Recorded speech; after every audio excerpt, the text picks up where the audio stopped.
The Fisherman's Secret.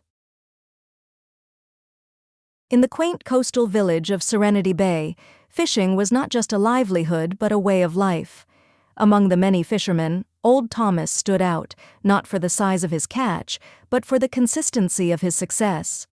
Every morning, as the sun painted the horizon with hues of gold and crimson, Thomas would set out to sea and return with baskets brimming with fish, while others often came back with scarcely enough for supper.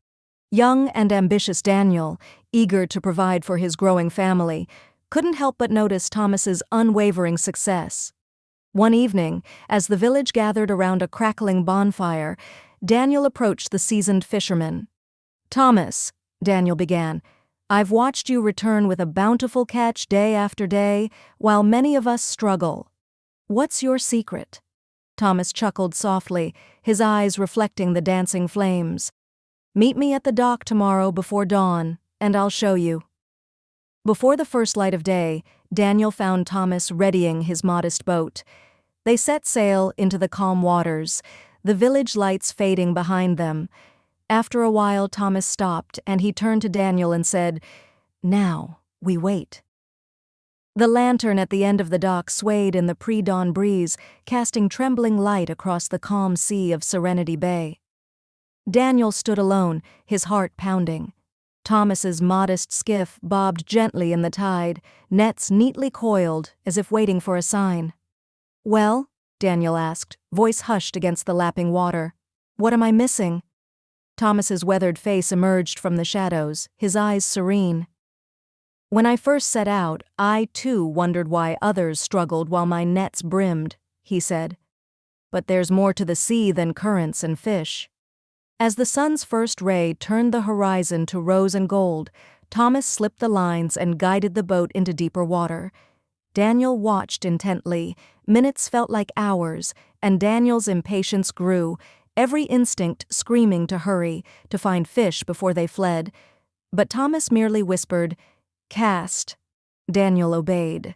The net fanned out like a giant web. Then came the silence, vast, expectant, almost sacred.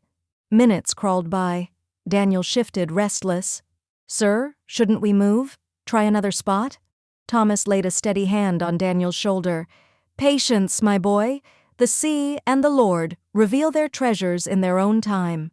Daniel forced himself to breathe deeply, to still his mind. Strange, phosphorescent lights danced beneath the boat, a subtle glow of life stirring below. He felt the weight of eternity in that hush. Suddenly, a furious tug nearly tore the net from their hands. Together they struggled, hauling in a shimmering bounty beyond Daniel's wildest dreams. Fish glinted like scattered stars, and Daniel's disbelief gave way to wonder. Back on shore, villagers gathered, eyes wide as baskets of fish were emptied and counted. Daniel turned to Thomas.